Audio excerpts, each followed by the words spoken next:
Shalom మీకు సమాధానం కలుగునుగాక. మత్తయి సువార్త 13వ అధ్యాయం చదువుకుందాం. ఆ దినమందు యేసు ఇంట నుండి వెళ్ళి సముద్ర తీరమున కూర్చుండెను. బహుజన సమూహములు తన యొద్దకు కూడి వచ్చినందున ఆయన దోణి ఎక్కి కూర్చుండెను. ఆ జనులందరూ దరిని నిలిచియుండగా ఆయన వారిని చూచి చాలా సంగతులను ఉపమాన రీతిగా చెప్పెను.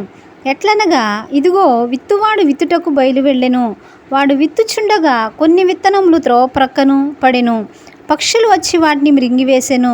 కొన్ని చాలా మన్ను లేని రాతి నేలను పడెను. అక్కడ మన్ను లోతుగా ఉండనందున అవి వెంటనే మొలిచెను. గాని సూర్యుడు ఉదయించినప్పుడు అవి మాడి వేరులేనందున ఎండిపోయెను. కొన్ని ముండ్ల పొదలలో పడెను. ముండ్ల పొదలు ఎదిగి వాటిని అణిచివేసెను. కొన్ని మంచి నేలను పడి ఒకటి 100 ఒకటి 60 ఒకటి 30 ఫలించెను. చెవులు గలవాడు వినుగాక అని చెప్పెను. తరువాత శిష్యులు వచ్చి, నీ ఉపమాన రీతిగా ఎందుకు వారితో మాట్లాడుచున్నావని ఆయనను అడుగగా, ఆయన వారితో ఇట్లనెను, పరలోక రాజ్య మర్మములు ఎరుగుట మీకు అనుగ్రహింపబడి ఉన్నది, కానీ వారికి అనుగ్రహింపబడలేదు. కలిగిన వానికే ఇయ్యబడును, వానికి సమృద్ధిగా కలుగును. లేని వానికి కలిగినదియు వాని యొద్ద నుండి తీసివేయబడును. మరియు వారు చూచుచుండియు చూడరు, వినుచుండియు వినకయు, గ్రహింపకయునున్నారు. ఇందు నిమిత్తము నేను ఉపమాన రీతిగా వారికి బోధించుచున్నాను. ఈ ప్రజలు కన్నులారా చూచి, చెవులారా విని, హృదయంతో గ్రహించి, మనస్సు త్రిప్పుకొని నా వలన స్వస్థత పొందకుండునట్లు వారి హృదయము క్రొవ్వినది. వారి చెవులు వినుటకు మందములైనవి, వారు తమ కన్నులు మూసుకొని ఉన్నారు గనుక మీరు వినుమట్టుకు విందురు గాని గ్రహింపనే గ్రహింపరు, చూచుట మట్టుకు చూతురు గాని ఎంత మాత్రమును తెలుసుకొనరు అని యెషయా చెప్పిన ప్రవచనము వీరి విషయమై నెరవేరుచున్నది. అయితే మీ కన్నులు చూచుచున్నవి గనుక అవి ధన్యములైనవి, మీ చెవులు వినుచున్నవి గనుక అవి ధన్యములైనవి. అనేక ప్రవక్తలను నీతిమంతులను మీరు చూచు వాటిని చూడగోరియు చూడకపోయిరి, మీరు వినువాటిని వినగోరియు వినకపోయిరని మీతో నిశ్చయముగా చెప్పుచున్నాను. విత్తువాను గూర్చిన ఉపమాన భావము వినుడి. ఎవడైనను రాజ్యమును గూర్చి వాక్యము వినియు గ్రహింపకయు ఉండగా దుష్టుడు వచ్చి వాని హృదయములో విత్తబడిన దాన్ని ఎత్తుకొని పోవును. త్రోవ ప్రక్కను విత్తబడిన వాడు వీడే. రాతి నేలను విత్తబడిన వాడు వాక్యము విని వెంటనే సంతోషంతో దాన్ని అంగీకరించువాడు. అయితే అతనిలో వేరు లేనందున అతడు కొంతకాలం నిలుచును గాని వాక్యము నిమిత్తము శ్రమ అయినను హింస అయినను కలుగగానే అభ్యంతరపడును. ముండ్ల పొదలలో విత్తబడిన వాడు వాక్యం వినువాడే గాని ఐహిక విచారమును ధనమోహమును ఆ వాక్యమును అణిచివేయును గనుక వాడు నిష్ఫలుడవును.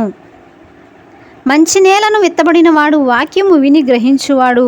అట్టివారు సఫలులై ఒకడు 100 ఒకడు 60 ఒకడు 30 ఫలించుననెను. ఆయన మరి యొక్క ఉపమానము వారితో చెప్పెను. ఏమనగా, పరలోక రాజ్యము తన పొలములో మంచి విత్తనము విత్తిన ఒక మనుషుని పోలియున్నది. మనుషులు నిద్రించుచుండగా అతని శత్రువు వచ్చి గోధుమల మధ్యను గురుగులు విత్తిపోయెను. మొలకలు పెరిగి గింజ పట్టినప్పుడు గురుగులు కూడా ఆగుపడెను. అప్పుడు ఇంటి యజమానుని దాసులు అతని యొద్దకు వచ్చి, అయ్యా, నీవు పొలములో మంచి విత్తనములు విత్తితివి కదా, అందులో గురుగులు ఎక్కడ నుండి వచ్చినవని అడిగిరి. ఇది శత్రువు చేసిన పని అని అతడు వారితో చెప్పగా, ఆ దాసులు, మేము వెళ్ళి వాటిని పెరిగి కూర్చుండుట నీకిష్టమా అని అతన్ని అడిగిరి. అందుకతడు, వద్దు, గురుగులు పెరుగుచుండగా వాటితో కూడా ఒకవేళ గోధుమలను పెళ్ళగింతురు. కోతకాలము వరకు రెంటినీ కలిపి ఎదగనీయుడి. కోతకాలమందు గురుగులు ముందుగా కూర్చి వాటిని కాల్చివేయుటకు కట్టలు కట్టి గోధుమలను నా కొట్టులో చేర్చిపెట్టుడని కోతగాండ్రుతో చెప్పుదురనెను. అందుకు మరి యొక్క ఉపమానము వారితో చెప్పెను. పరలోక రాజ్యము ఒకడు తీసుకుని తన పొలములో విత్తిన ఆవగింజను పోలియున్నది.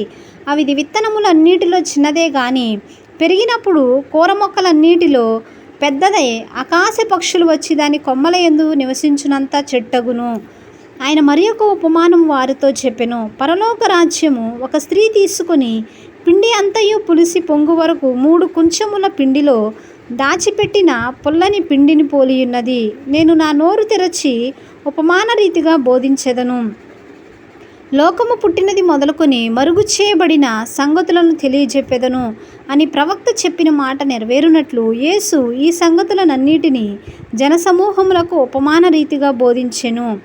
ఉపమానము లేక వారికేమీ బోధింపలేదు.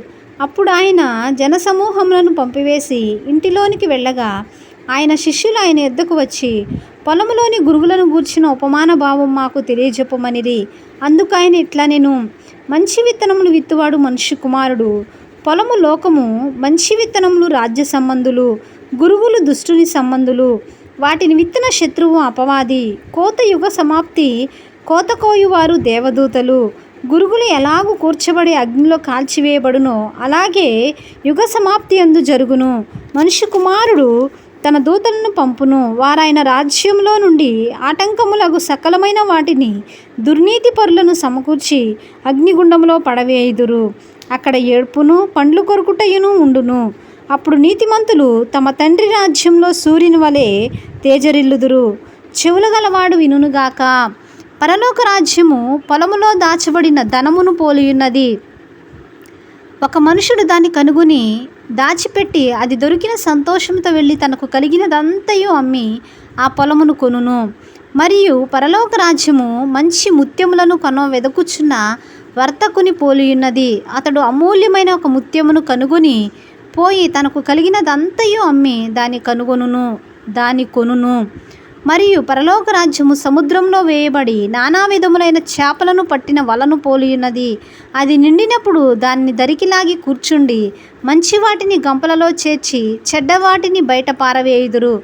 అలాగే యుగ సమాప్తి యందు జరుగును. దేవదూతలు వచ్చి నీతిమంతులలో నుండి దుష్టులను వేరుపరచి వీరిని అగ్నిగుండంలో పడవేయుదురు. అక్కడ ఏడ్పును పండ్లు కొరుకుటయును ఉండును. వీటన్నిటినీ మీరు గ్రహించితిరా అని వాటిని అడుగగా వారు గ్రహించితిమి అనిరి. ఆయన అందువలన పరలోక రాజ్యంలో శిష్యుడిగా చేరిన ప్రతి శాస్త్రియు తన ధననిధిలో నుండి క్రొత్త పదార్థములను పాత పదార్థములను వెలుపలికి తెచ్చు ఇంటి యజమానుని పోలి ఉన్నాడని వారితో చెప్పెను. యేసు ఈ ఉపమానములు చెప్పి చాలించిన తరువాత ఆయన అక్కడి నుండి వెళ్ళి స్వదేశమునకు వచ్చి సమాజ మందిరములలో వారికి బోధించుచుండెను. అందువలన వారు ఆశ్చర్యపడి ఈ జ్ఞానమును ఈ అద్భుతములను ఇతనికి ఎక్కడి నుండి వచ్చినవి? ఇతడు వడ్లవాని కుమారుడు కాడా? ఇతని తల్లి పేరు మరియా కాదా? యాకోబు, యోసేపు, సీమోను, యూదా అను వారు ఇతని సోదరులు కారా? ఇతని సోదరుని మనులందరూ మనతోనే ఉన్నారు కారా? ఇతనికి కార్యములన్నీ ఎక్కడి నుండి వచ్చెనని చెప్పుకొని ఆయన విషయమే అభ్యంతరపడిరి. అయితే యేసు ప్రవక్త తన దేశములోనూ తన ఇంటను తప్ప మరి ఎక్కడనైనను ఘనహీనుడు కాడని వారితో చెప్పెను. వారి అవిశ్వాసమును బట్టి ఆయన అక్కడ అనేకమైన అద్భుతములు చేయలేదు. ఆమేన్.